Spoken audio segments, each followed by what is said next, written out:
Hello, everyone. AX Shane here, the Spirit Coach.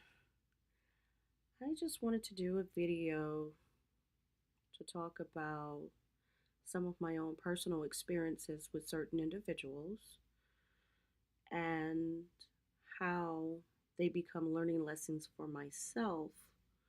As I stated in a previous video, that I want to share my own personal experiences because that's all that I can share is what I've experienced and how I've learned from those experiences.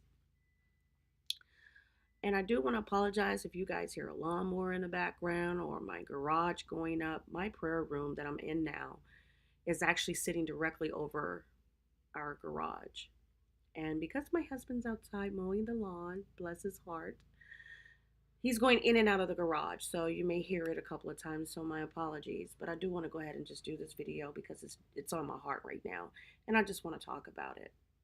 But as I was talking about, an experience that I've recently encountered with an individual that is very dear to me has really, here's the thing, this person has always been irresponsible. Okay, so this is nothing new. I personally was hoping that they would start to become more aware of their circumstances and their behavior to push them in another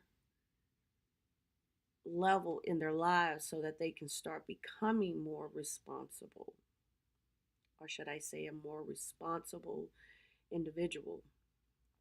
This person is going through something really hard right now. Um, they have um, recently been diagnosed with cancer, and they have dealt with it, but unfortunately, the cancer has spread it to other areas within their body. And let's just say they're not doing what they need to do in order to live a healthy life, especially knowing you have cancer. Many of us know that cancer is very deadly. It takes lives each year, many, many lives. I can't calculate the numbers because I don't know the numbers. I do know that I lost my mother to cancer. She had brain cancer, and it was a very slow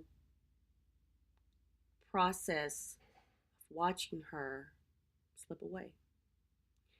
And now that this individual who is dear to me, who knows that I lost a parent to cancer, they too now have cancer, and they're not being responsible with their health. But that's just only the base part of the situation, and how I'm having to kind of tilt the scales a little bit, should I say. This individual had called me a couple of months ago and asked to borrow money because they needed to get some medical supplies. And they also had mentioned that they lost their ID and their wallet, and they needed to get those things because there were some other things that are going on and they definitely need their ID. So I didn't question why they needed the money. I said, no problem. I'll give it to you. Matter of fact, I'll give you a little extra because my heart was really going out to this individual. And I know what it's like to kind of struggle a little bit, and especially when you feel like you don't have anybody in your corner. Thank you, sweetie. And it's hard when you know you're alone and you're having to deal and battle this thing called cancer. I get it. I understand it. So I gave them the money. They were happy. They did what they had to do. I don't know what they did with the money. Okay. So let's fast forward a couple of months later, which was about a few days ago. I received a phone call from this individual. Mm, this is good, sweetie. I know it is. I made it. They called and asked, could they borrow some money? And this time, I'm almost sure they were not aware that they told me the story before, but this time they said, "Oh, I need to get my ID. I lost my ID and I lost my debit card and I need to get another ID." So I brought it to their attention. I said, "Do you realize that a couple of months ago when you borrowed money, you told me you lost your ID? So you're telling me you lost your ID again? You lost your entire wallet again? That tells me that you're being irresponsible. How do you lose your ID twice in a year? I don't understand that." But here's where my intuition kicked in, because it wasn't about the ID or the wallet, it was really about the money. And this person was being very manipulative in trying to coerce me into giving them money, doing a sympathy call. A sympathy call is when they come up with some excuse to make you feel sorry for them in order to give them what they want. We've all been there before. And so I had to bring it to this individual's attention. Are you aware that you said this before? So you're telling me you lost your wallet again? Yeah, yeah, that's exactly it. I lost it. You're being irresponsible. You're being absolutely irresponsible. But here's the thing, this is what my gut tells me.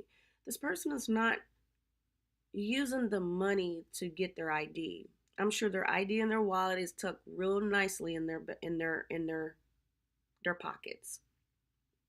Okay? Who lose a debit card? Who that's your lifeline to money. So why would you lose your debit card? This person gets money every month, but once they get it, it's gone. Why? Because you're robbing Peter to pay Paul.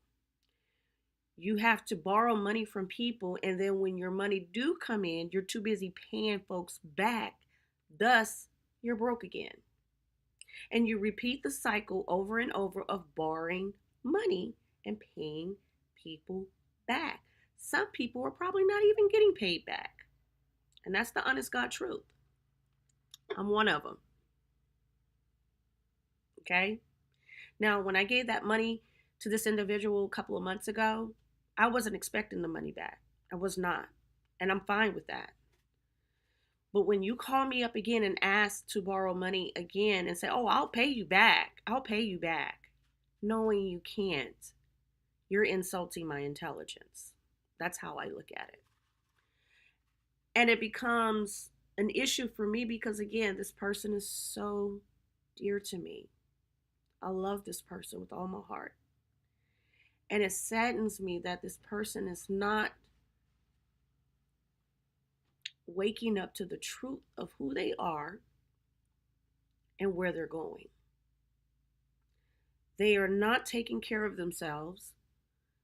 They are not doing the right thing, knowing you're dealing with something that is probably one of the worst diseases that anyone can have, and it's called cancer.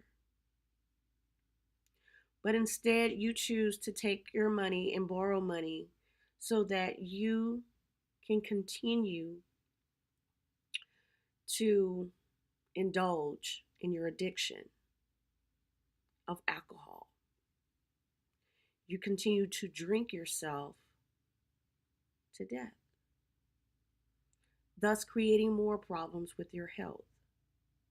And here's where I had to draw the line. And it hurt me to tell this person no, because if you're not going to fight for your life, then why should I fight for you? If you're not going to really stand up and do the right thing in order to fight for your life, why am I fighting for you? And I don't want to say that I'm giving up on this person. No, I'm not. Because I try to encourage this individual every chance I get. And I feel like sometimes what I'm saying is going in one ear and out the other. They don't want the lectures, they don't want someone preaching to them. And I get that. But what I'm saying is something as simple as You got to do the right thing. Now that this person is on chemo, now they're feeling it. They're feeling the blues now. They thought, oh, it'd be a piece of cake. I'll be fine. Oh, but they're feeling it now. But you cannot continue to live your life in such a rut and do all these negative things that is going to harm you, knowing that you're trying to fight for your life. You can't do that unless this person is ready to just give up. And I pray and hope that that's not the case. But I am not going to support someone's addiction. I'm not going to support someone's habits. And I'm definitely not going to help someone who continues to be irresponsible. We as individuals, when we know that we are dealing with people who are irresponsible, you have to get to a point when you put your foot down because you have to protect yourself. Because if I had given this person this money, all they're going to do is take it and buy alcohol or drugs or whatever floats their boat. You're basically supplying them with the tools that they need in order to not fight the good fight. That's what it is. When my mom was dealing with her, when she was battling her issues, this is before she was even diagnosed with cancer. My mom was an alcoholic and a drug addict. My mom was on crack and she smoked cigarettes and she drank booze. That's the old fashioned way of calling it, booze.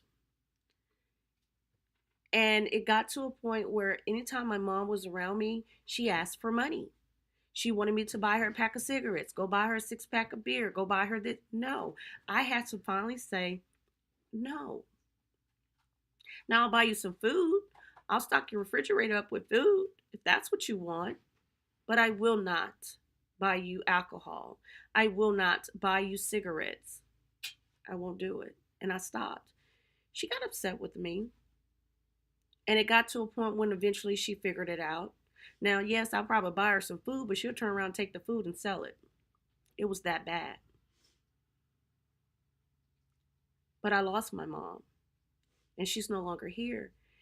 And I often think about what if she had done things differently? What if she had done this? What if she done that? And I can have those scenarios play many times in my mind. But when people choose, make the choice to live irresponsible, that is their choice. I can't interfere with that choice.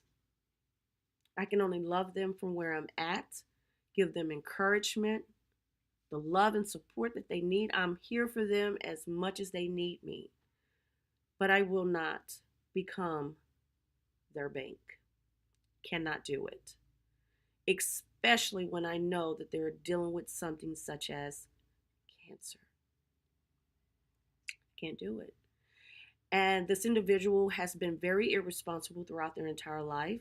You would think that when they got the diagnosis, it was a wake up call. Wake up.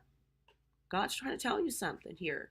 You've been living this lie, this falseness all your life.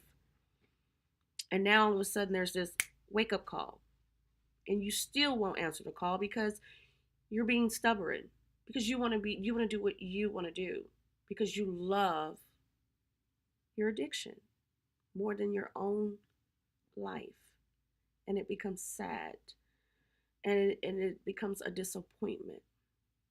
So, for anyone out there that's dealing with people who are being irresponsible, you have to remember that it's their choice. All you can do is encourage them and help them and support them the best way you can. But by constantly feeding into their needs and desires with monetary help is only feeding the addiction and the irresponsibility that they have. You're becoming what I like to call an empathetic nurturer. I'm an empathetic nurturer. I've done it many times, different ways. It's not just money. We become nurturers in a lot of different ways because we enable people. And when you become an enabler, you don't speak up and tell the truth. You just stay quiet and you just say, okay, here, sure, okay, sure. And in the meantime, you're just steaming and you're upset and you're fuming because you know better. You know that you're being an enabler, but you refuse to admit it to yourself. And so I had to put my foot down and say no. And this is how I break the cycle. This is how I break the chain because I have to be responsible for myself as well. And I have to have standards and morals. And I cannot continue to help someone who do not want to help themselves. Okay? So this has just been something that was kind of on my heart and I wanted to share it and hopefully it made sense. And if you have any questions and concerns, feel free to comment and be sure to like and subscribe to my Facebook channel as well as my page, but this will probably be on YouTube as well as a couple of other sites. So we will see you guys next time. Love, light, and blessings. Remember to be mindful. Remember to have hope. Continue to pray and always do the right thing. And remember, self care is self love. I'm A. Shane, the Spirit Coach, and have a blessed day.